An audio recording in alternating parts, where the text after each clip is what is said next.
sejahtera bagi kita semua. Perkenalkan, nama saya Masyita, SPD MPD. Saat ini saya bekerja sebagai dosen di salah satu perguruan tinggi swasta yang ada di Kabupaten Maros, Sulawesi Selatan. Saya merupakan dosen mata kuliah umum, yaitu mata kuliah Bahasa Indonesia dengan jumlah bobot 2 SKS. Dengan 16 kali pertemuan, 14 kali pertemuan diantaranya merupakan tatap muka dengan mahasiswa, 2 pertemuan diantaranya merupakan ujian tengah semester dan ujian akhir semester. Selanjutnya, saya akan menjelaskan mengenai deskripsi singkat mata kuliah saya, yaitu mata kuliah Bahasa Indonesia yang mencakup aspek sikap, pengetahuan, kebahasaan, dan keterampilan berbahasa yang akan menunjang kompetensi mahasiswa dalam pemakaian bahasa Indonesia. Selanjutnya, mahasiswa mampu mengetahui berdasarkan ragam baku, ragam ilmiah untuk berkomunikasi dan mengembangkan kemampuan menulis karya tulis ilmiah berdasarkan sistematika penulisan berbasis online maupun offline. Selain itu, pembelajaran bahasa Indonesia akan dijadikan sebagai acuan sekaligus pendukung utama bahasa Indonesia untuk melaksanakan tugas untuk mencapai gelar akademik. Selanjutnya, dalam mata kuliah ini akan dibahas mengenai sejarah kedudukan dan fungsi bahasa Indonesia, ragam ilmiah, kaidah bahasa Indonesia, membaca kritis untuk menulis akademik, menulis proposal, presentasi ilmiah, serta berpidato.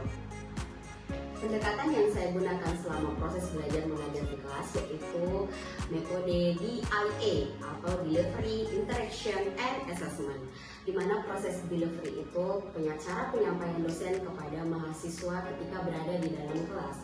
Kemudian metode interaction, bagaimana dosen membangun komunikasi dua arah antara dosen dan mahasiswa maupun mahasiswa antar mahasiswa.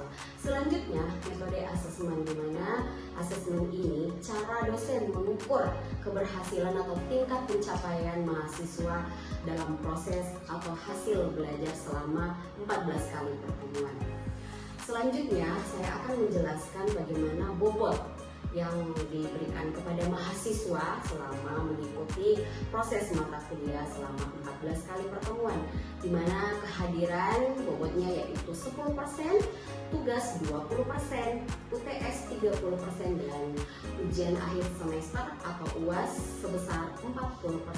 Selanjutnya saya akan menampilkan video pembelajaran saya selama di dalam kelas. Silahkan menyaksikan.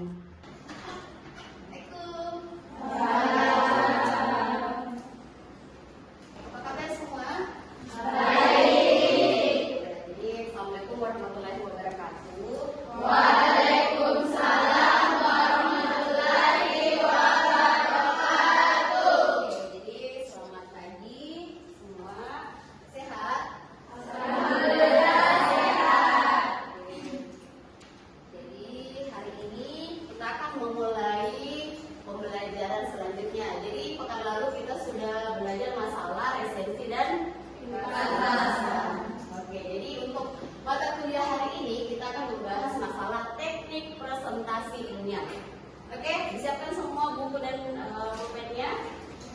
Lalu kita bisa mulai. Oke, Ibu sampai lupa, Ibu absen dulu ya. Sambil kalian prepare, Ibu absen dulu. Yang hadir hari ini semua, ada yang tidak hadir? Ada. Siapa? Yang tidak hadir siapa?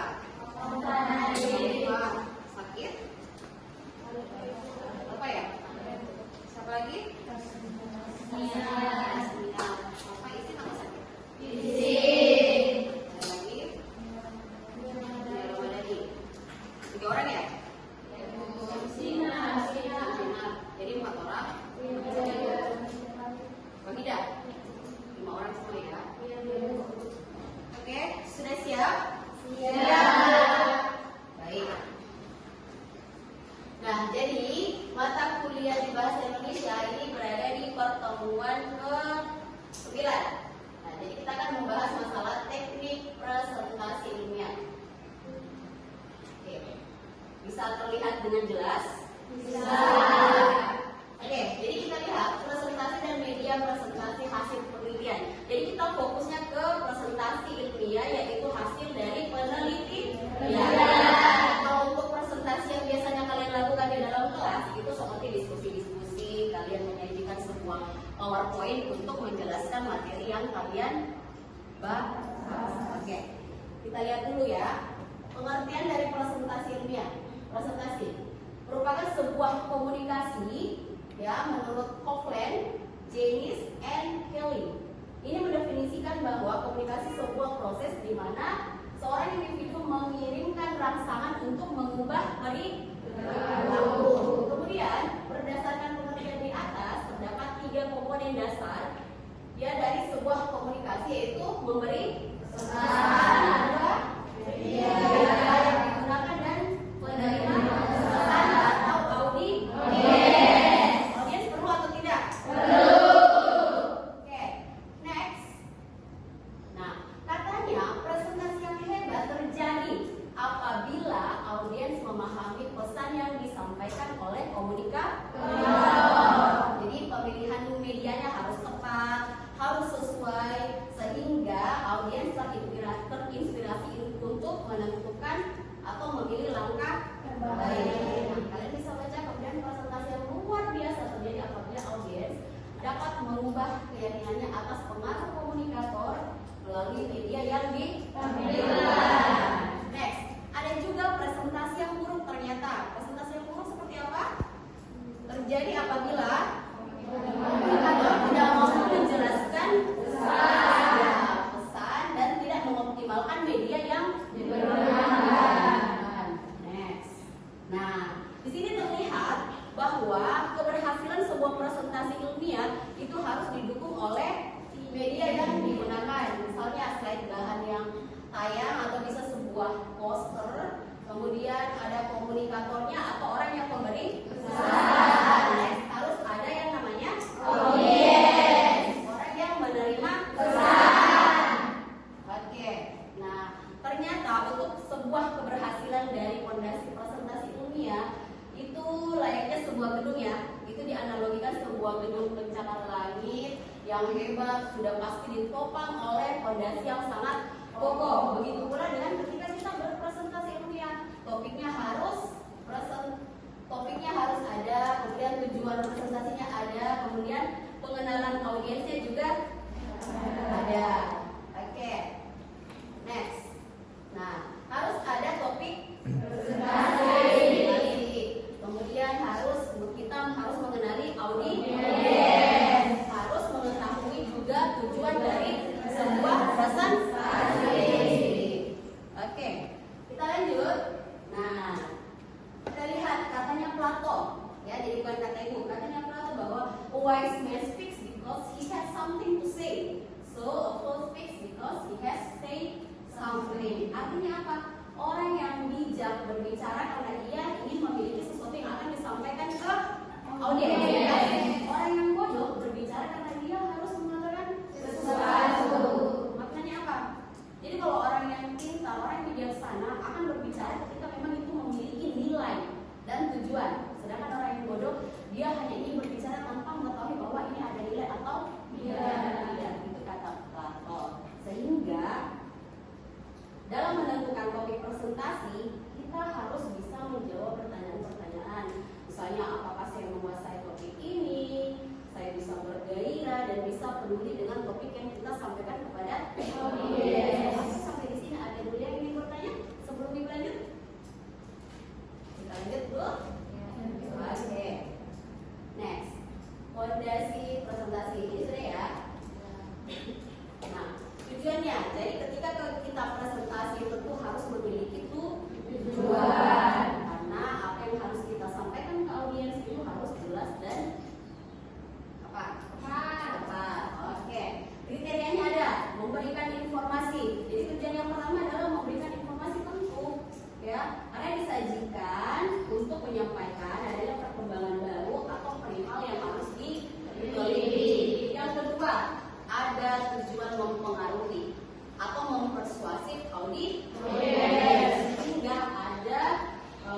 peneliti yang hebat itu adalah peneliti yang bisa menginspirasi audiens untuk melakukan kegiatan pengembangan penelitian. Sampai di situ kita berbicara masalah tujuan presentasi. Selanjutnya, saya baca, if you know the enemy and know yourself, so you need not fear the result of 100 battles. Artinya, jika kamu mengenal musuh dan mengenal diri sendiri, kamu tidak perlu takut akan hasil dari 100 pertempuran. Kenapa sampai itu selalu bilang, ketika kalian presentasi, kalian harus tahu diri kamu, diri kalian, kemudian kalian harus tahu juga audiens yang akan kalian hadapi.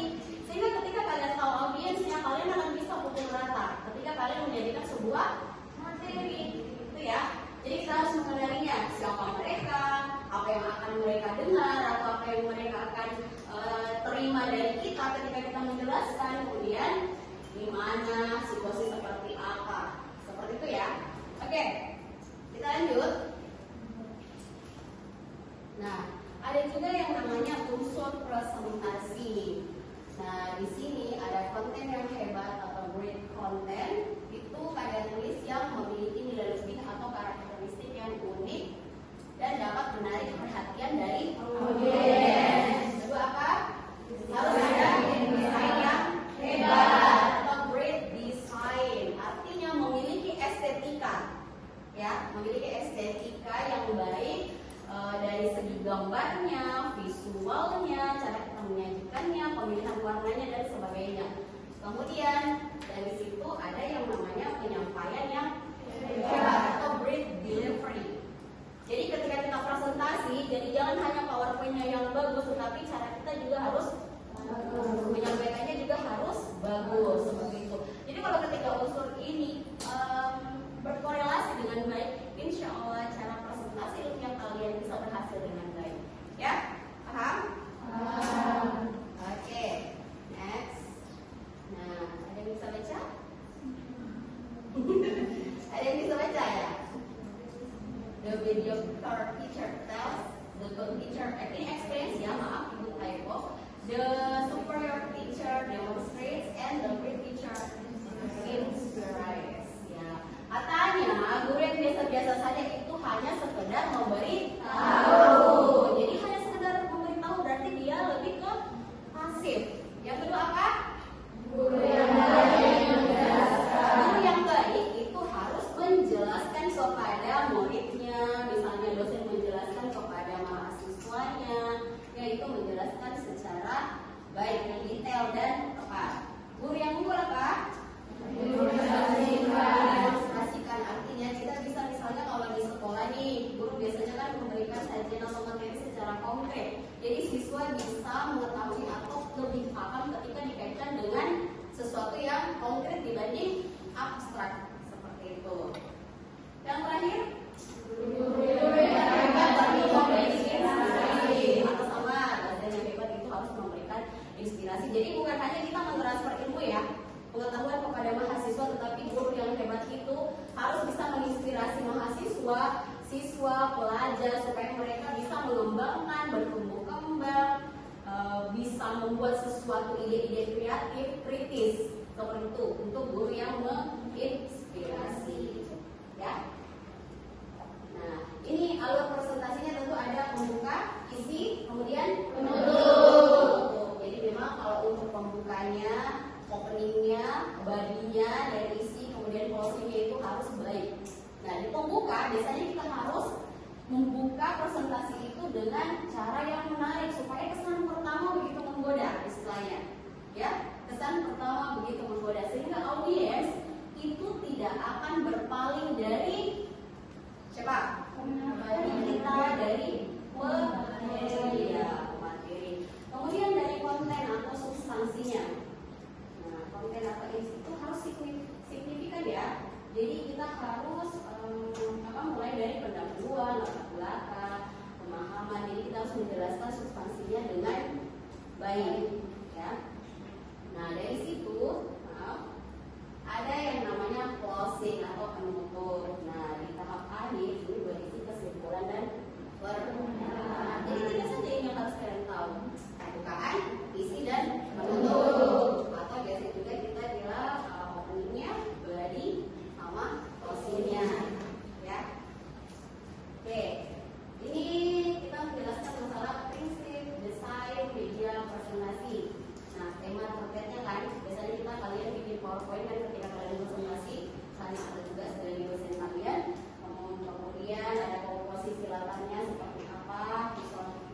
visualnya yang kuat, yang bagus, kemudian teks dan citranya itu PDF presentasi harus terbaca dengan baik. Ya, jadi kalau yang dari belakang sana itu harus jelas kelihatan. Dari segi warnanya juga kita harus kontras ya. Jadi warnanya itu harus kawin istilahnya. Jadi jangan pakai warna-warna yang membuat audiens itu tidak menarik atau dia lebih kesilau ya. Jadi tidak bisa membaca. Paham? Paham. Nah, ini tekniknya salah satunya. Kita bisa menyampaikan cerita tersebut dengan gambar. Nah, ini bisa terbaca dengan audiens, oleh audiens. Kemudian ini bisa kita lihat ukuran fontnya. Kalau di judul kita bisa pakai ukuran fontnya 32. Ya. Untuk subjudulnya kita bisa pakai font 24. Kemudian untuk penjelasan singkatnya kita bisa pakai font 18. Jadi tidak kita membuat PowerPoint itu tidak serta-merta kita seenak diri kita untuk membuat. Jadi kita memang harus perhatikan apa yang harus menjadi sebuah etika penulisan yang baik. Nah, komposisi warnanya. Jadi nanti Ibu akan bagikan PowerPoint-nya ya. Kalian bisa lihat saja dulu komposisi warnanya seperti ini. Jadi bukan hanya dari bahasa ya, dari segi warna juga kita sudah pelajari bahwa simbol atau tanda itu memiliki makna tertentu. Ya. Oke, itu tadi ya. Jadi sampai sini ada yang mau bertanya sebelum Ibu lanjut? Oke, Ilmi, silakan Ilmi. Baik, terima kasih Bu. Di sini saya mau nanya, kenapa sih opening presentasi itu penting? Apa dengan kita tidak opening presentasi kita itu justru kelihatan jelek atau memang sepenting itu opening presentasi yang baik? Oke, Ilmi, ya. Oke, ini pertanyaannya Ilmi, mengapa di opening presentasi itu perlu ya atau penting? Ya, penting sekali karena dari gambaran umum openingnya itu audiens tahu apa yang harus kita sampaikan, materi apa yang akan kita sajikan. Nah, dari situ kan orang sama halnya ketika kita di judul koran kan kita lihat, sama judul cerpen kita lihat. Biasanya kalau di openingnya ada judulnya seperti ini, kita bisa penasaran kira-kira isinya apa sih, ceritanya apa sih. Sama dengan di penelitian ini, oh judulnya seperti kira-kira hasil penelitiannya seperti apa, kemudian judulnya kira-kira itu apa. Jadi memang kalau bertanya masalah opening itu penting, ya sangat penting karena tidak mungkin dong kita langsung ke isinya kita apa nih langsung kan. Nah, jadi itu tidak bisa, harus ada openingnya. Kalau ada opening tentu harus ada yang namanya closingannya, tentu harus ada isinya. Jadi ini bagian dari yang tidak bisa dipisahkan sama antara kepala, badan sama kaki, itu harus ada. Paham ya? Oke, ada lagi sebelum Ibu lanjut? Oke, kita lanjut ya. Tadi saya sudah menjelaskan mengenai tata cara bagaimana kalian atau memberikan juga tips ketika kalian berpresentasi ilmiah atau menyajikan sebuah materi di depan audiens. Nah, sekarang Ibu meminta saya 2 orang untuk mempraktikannya. Oke, siapa yang bisa ke depan? Oke, ya saya tunjuk Inaya sama Anissa untuk mempraktikkan di depan audiens. Jadi seolah-olah sebagai penyaji atas sebuah materi. Ya, kita beri apresiasi.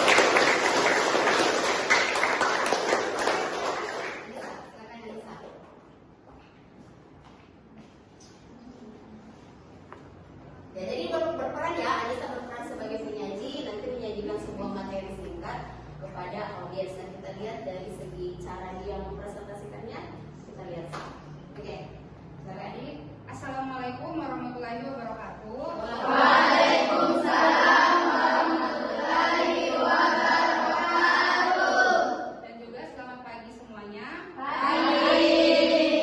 Hari ini perkenalkan nama saya Anissa Isani Putri Arsyad dengan NIM 244050034. Hari ini saya akan membahas mengenai topik yaitu kalimat efektif. Pertama, terima kasih kepada Ibu Masyita selaku dosen pengampu pada mata kuliah hari ini, dan juga teman-teman sekalian yang akan menyimak presentasi saya sampai dengan selesai.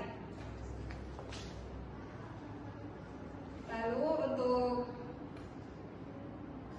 materi yang akan saya sampaikan yaitu tadi tentang kalimat efektif. Kenapa sih kalimat efektif ini itu penting? Karena dalam kalimat efektif itu baik kita melakukannya baik itu tulisan lisan maupun tulisan itu pasti memerlukan ketepatan makna dalam menyampaikannya seperti itu.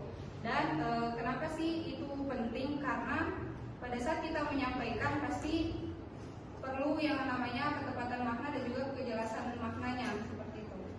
Oke, sudah? Ya, terima kasih untuk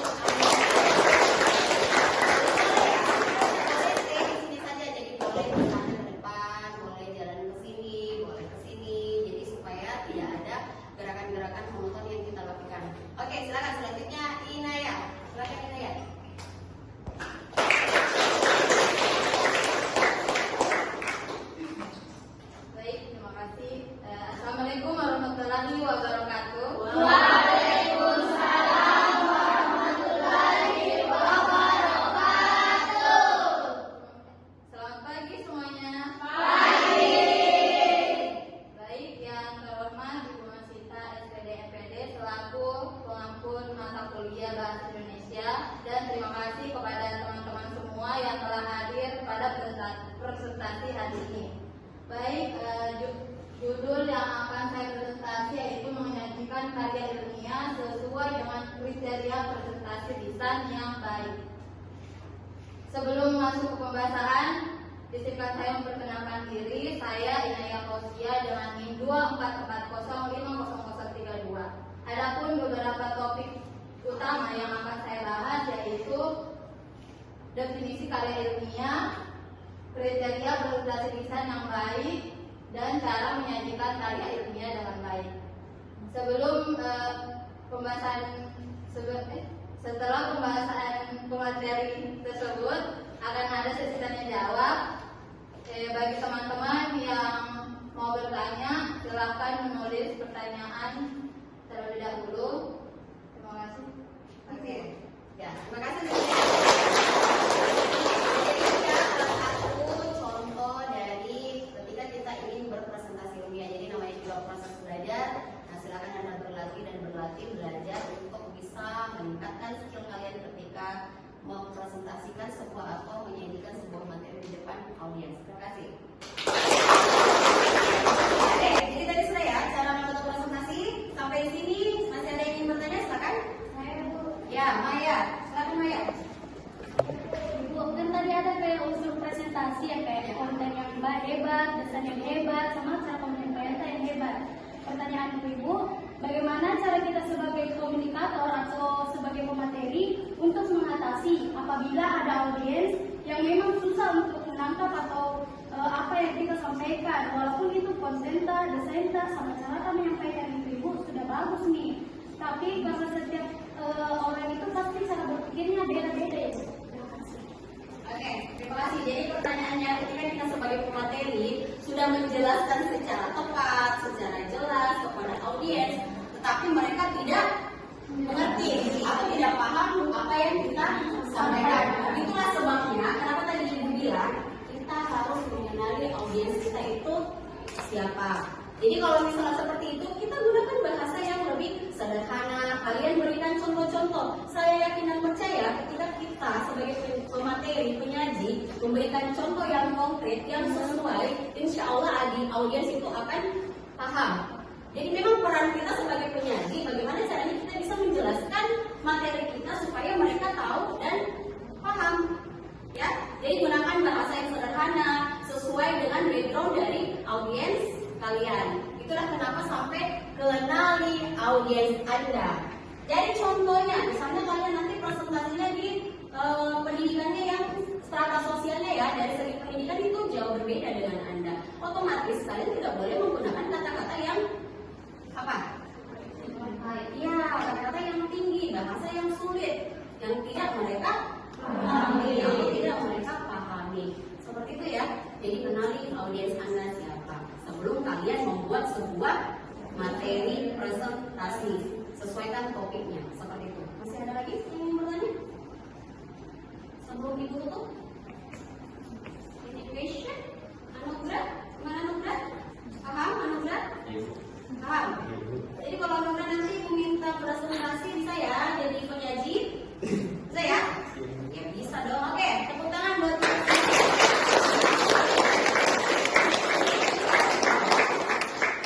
jadi tadi sudah ya, jadi mulai dari gunakan alat-alatnya, kemudian topik yang akan kalian berikan kepada si pemateri audiens itu harus sesuai dengan background atau latar belakang dari audiens. Nah, ini merupakan hal yang perlu kalian perhatikan sebelum kalian menjadi seorang pemateri. Oke ya. Jadi cukup sekian. Terima kasih atas kontribusinya, terima kasih atas pertanyaan-pertanyaannya, dan terima kasih kepada Anissa dan Inaya tadi sudah berani untuk mempraktikkan bagaimana cara membuka presentasi dengan baik. Belajar lagi ya. Oke, semangat. Terima kasih. Jadi Ibu Andiri, insya Allah kita ketemu di pekan depan untuk materi selanjutnya ya. Terima kasih. Assalamualaikum warahmatullahi wabarakatuh.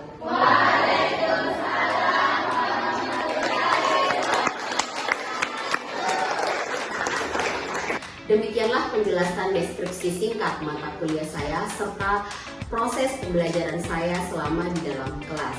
Terima kasih. Lebih dan kurangnya mohon dimaafkan. Wassalamualaikum warahmatullahi wabarakatuh. Selamat pagi dan salam sejahtera bagi kita semua.